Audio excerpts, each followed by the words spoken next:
Apology for that crackling audio, which is the music in the background. I have tried to kind of reduce the whole annoying noise as well. But we use that to kind of wait on those who are still going to join us as we welcome everybody to the Temple of Truth tonight.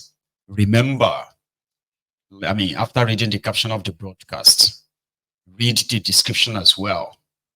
Like it, share it, invite your friends, invite your not so friendly friends. Tell all of them that Mayegu today.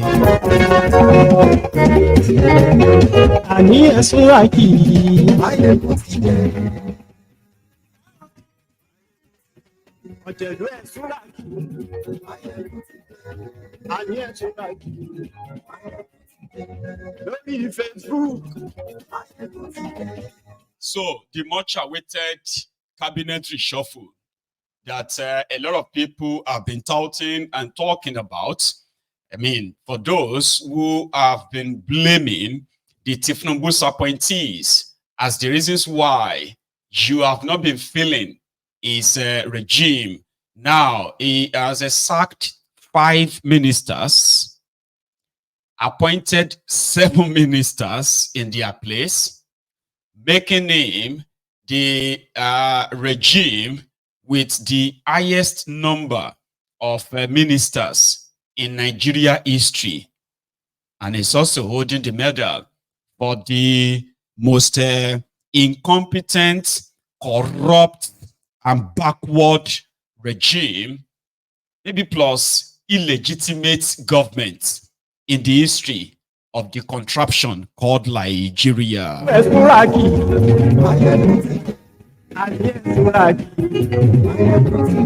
you happen to be watching this, maybe first time or second time, listen, share this. Thank you, Motide. So yeah, I'll keep trying to get that audio fixed, and I can't really know if it's fixed if we don't play it out, and then you have to be the one to give the feedback to say, my ego it's not working, okay? But we won't get rid of it yet until we found that it is not fixable, right? So welcome to Mayegun's Diary Politico. This hour, good morning to you, good afternoon to you, and good evening to you, dear Templars. It is Mayegun Live. This afternoon, Tinubus handlers announced what they called cabinet reshuffle. There's something I need to kind of remind you, please. Tinubu and his gang, Kolu, is not coming to make your life better or change his policies that will probably make a bit of a difference. No. Let us be very clear. One of the things that a lot of, the ass leakers on the sideline, one of the things they have been much like condemning is that Tinubus appointees, they are not telling you what Tinubu has done or is doing. That is why majority of you cannot feel in. Even though your purchasing power has been cut down drastically, poverty has increased in Nigeria, and of course, your purchasing, not just it's called the living cost of living crisis. While you've been watching these rogues, right? Not only looting your common patrimony, you have seen them live lavishly. So what they believe Tinubu should be hiring is that they should be hiring liars, propagandists, that no matter what you are going through, people that will tell you that it's okay. Yeah, things may be tough. Don't worry, it's fine. It's all right to It's all right to be suffering. It's all right to be going through this economic hardship. Later, you are going to enjoy it. And then for you to accept that no matter the condition you are in right now, because you can tell the difference between last year and this year economically. You do not need anybody to explain that to you, except if you are living in denial. So what they believe is that even though Tinubu hired a lot of image launderers, propagandists, and gaslighters, blackmailers, to continue to gaslight you as the problem, or the ones with a vision problem, all right? A lot of you knows that it is not working. If the policies of Tinubu is to help you, they don't need any propagandist. They do not need any liar on social media to what? To tell you that his reform, even though maybe tough, is working. No, they don't need that. I hope we are clear. Tinubu has been battling with legitimacy for the past 17 months. He's been trying to at least, get the whole world to accept the drug baron as your president. Forget about the elections, okay?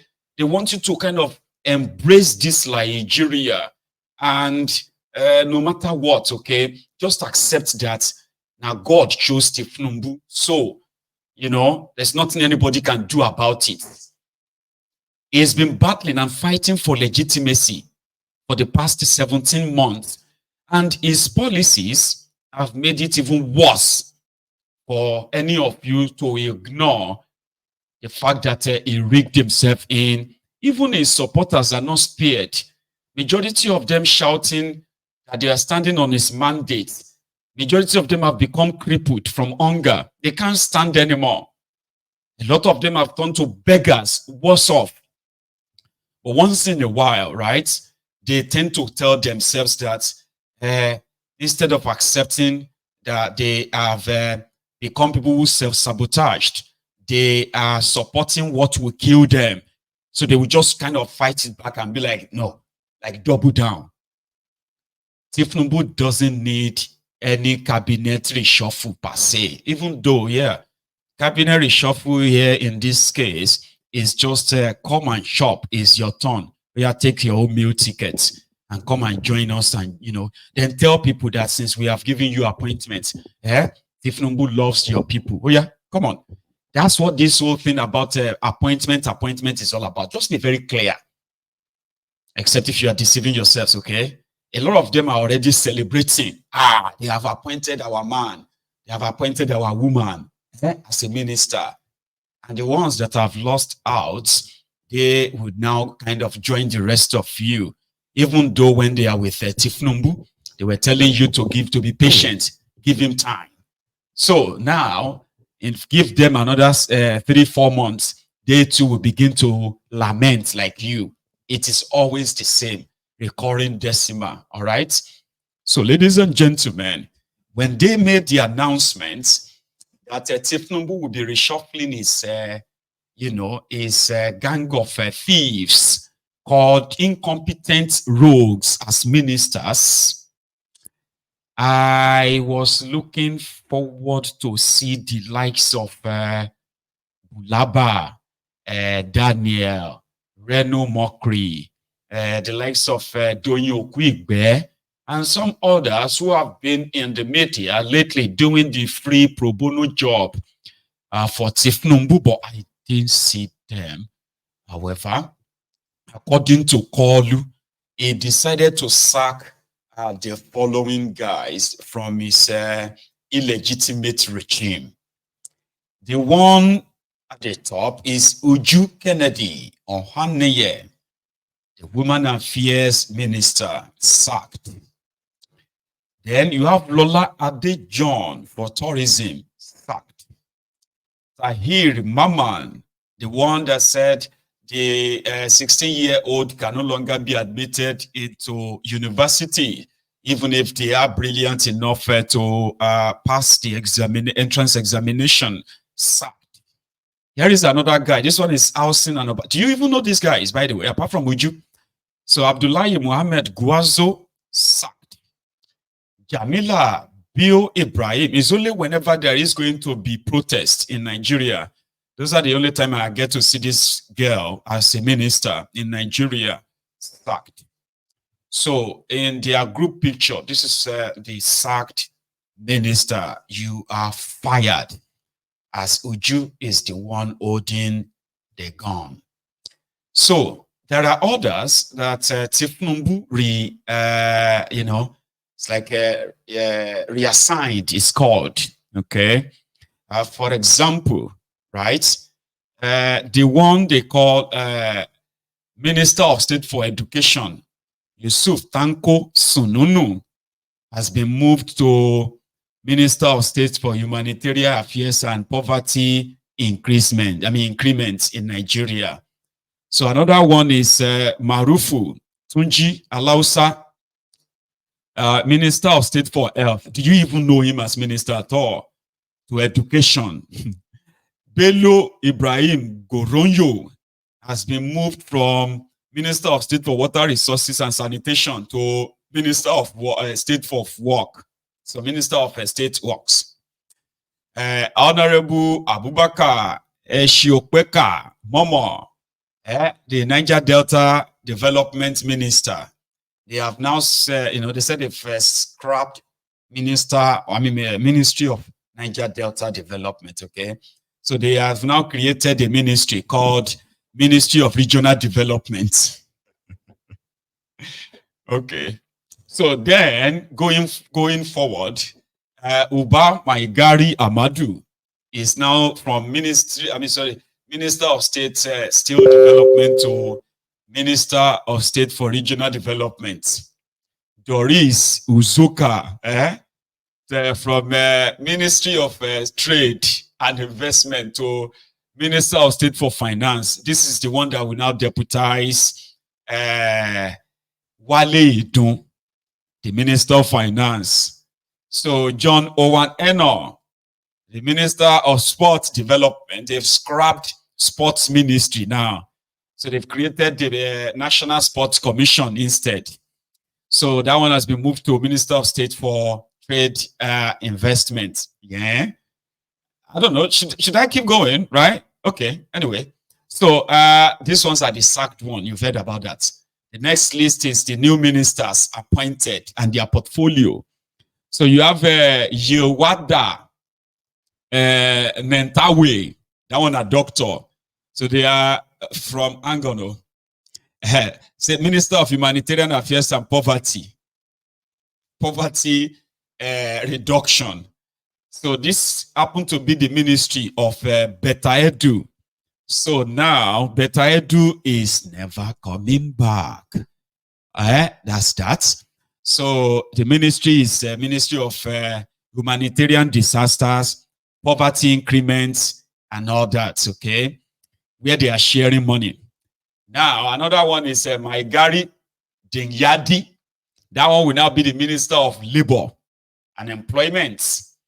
Bianca Odinaka Odumegu Ojukwu.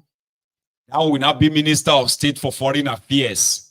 A lot of people are already kind of asking, Bianca, no take appointment to, you know to say Bianca na politician. Are you surprised? Do you think Bianca na, what do you call it? Do you think Bianca is, what's it they call them again? No, she na professional. So no. Bianca is a politician. She has been leveraging on her late husband's name, even though I think Bokwari also offered her an appointment. I'm not sure. Did she accept an appointment from Bokwari? She is a politician, all right? Some said that appointing her is to get at Peter Obi, una to they drink kunu, and kunu they make you bunu somehow. Just so you know, Sha, he is going to be the Minister of State for Foreign Affairs. That will, she's going to deputize that guy that said IMF and World Bank are very proud of Nigeria borrowing. That Nigeria is not even borrowing enough. What's that guy's name again? Tahir something. You remember him? Yeah, that guy with white beard. So Bianca will now deputize her, and then she is going to be at the Ministry of Foreign Affairs. No, I know. Her husband is Apuga, okay, and she's a politician. That's the point. Okay, she's not APC, fine, but she's a politician. So don't kind of put her in too much pedestal and be like, no, she won't take the appointment. We'll wait to see. They already don't give. That means she's aware. She's been contacted. She's accepted, and they've told her what they are going to offer her. And then whatever assignment they are trying to make her do for them in eastern part of Nigeria, we wait to see. Right? Here, there is a Jumoke Oduwole. That one now will be the Minister of Industry, Trade and Investment. So our ministry will be trade and investment as well. Okay. Idi Amia Bikilele, Idi Mukhtar Mahia. Ministry, that's a new ministry, by the way. Ministry of Livestock Development. This is the ministry for the Fulani terrorists. Let us be very clear. Do you understand? According to Tinubus, creating a ministry for the Fulani terrorists in Nigeria is going to reduce farmers-others clashes. Remember, there is a Ministry of Agriculture as well in Nigeria. Livestock is part of, or used to be part of, the Ministry of Agriculture. Now they have created a separate ministry, a minister, and then you have everybody there working, writing their own budget every year now to see if they can stop the Fulanis from killing us. Okay, so they have their ministry now, and they've been fighting for this for a while. They said, the politicians said, to stop the Fulani terrorists killing us, because there is nothing called farmers others clashes in Nigeria. That is a media creation. Because you know that in Nigeria is a place they will tell you, farmers others clash on top the farmer's farm. On my farm, Fulani terrorists come to my farm, destroy my farm. If I do PIM, they will kill me. And the media will report and say, farmers others clashes. If I decided to fight back and I kill one cow, my entire village will be wiped off. Will be wiped out by the Fulani terrorists, wielding AK-47. And the media will still report it as farmers others clashes. And since we have been having farmers others clashes, now only farmers, they die. And then the Fulani cows. So to stop all of that, Tinubus has created a ministry for them. Ministry of Livestock Development. So to those of you who believe that Ruga is gone, maybe you should have a rethink. Ruga is not gone. This ministry is to help develop livestock. And the livestock development is that they will need land in your states, just so you know. I just want to put you on notice, okay? Just so you know. So a minister for them is called Idi Mukhtar Mahia, probably a Fulani, right? Then you have the Minister of State for Housing and Urban Development. I call them the Minister of State for Homelessness. They know they build any houses for anybody to occupy. Rather, they will build houses that they will give to themselves, not the people that need them anyway. So that one is a new minister. And finally, there's Minister Suwaiba Sahid Ahmad, is a Minister of State for Education. So you see these guys, with this number now, what you have is that Tinubus now have 50 ministers. What do you think they are coming to change? Tinubus policies? Wale Yedun, Oduduwa Emefiole, Kadobi, they are still making monetary policies. They are still taking loans from the World Bank, IMF, and you are still being devalued. Because when they devalue your currency, they are devaluing you. That's what happened.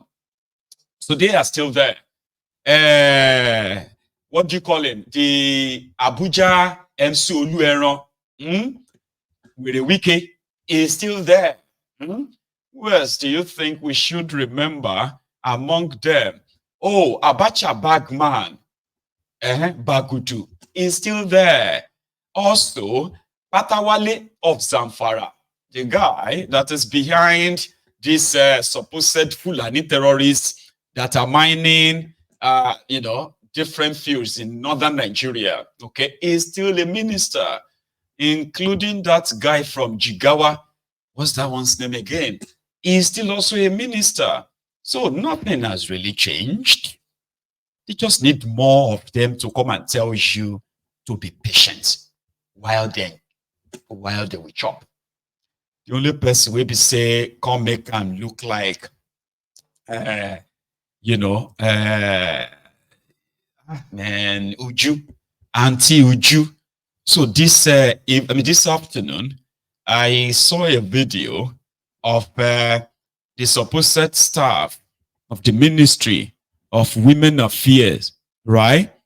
They were jubilating.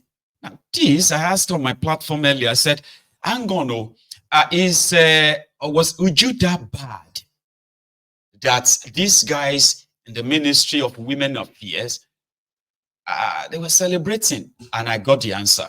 It is not because she's bad. When you see civil servants jubilate when the minister is sacked like this, it simply means two things. It simply means that, one, he has stopped them from their dubious, corrupt ways. And two, after stopping them, he is now feathering her own nest, which makes some of them who hate her to say, now only you they chop, now only you they chop. So it doesn't mean that she's bad. Maybe she's bad, but it doesn't mean that these ones are good.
Like I said, that does not mean that Uju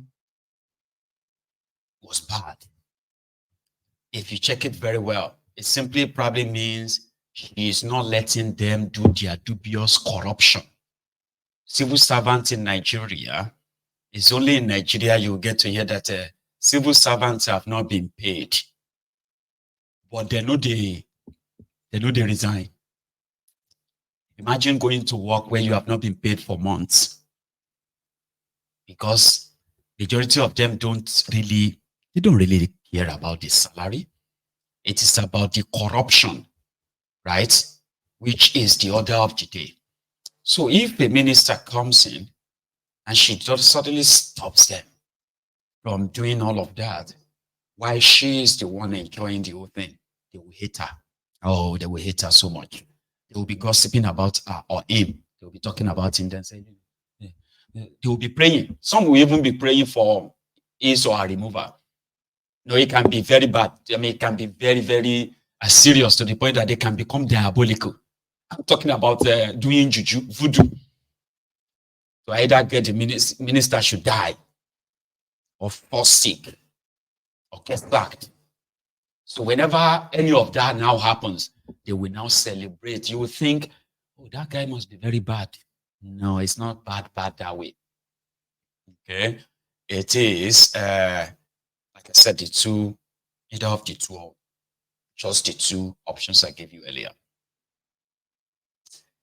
I am not really trying to burst your bubble, as some of you actually live in that bubble.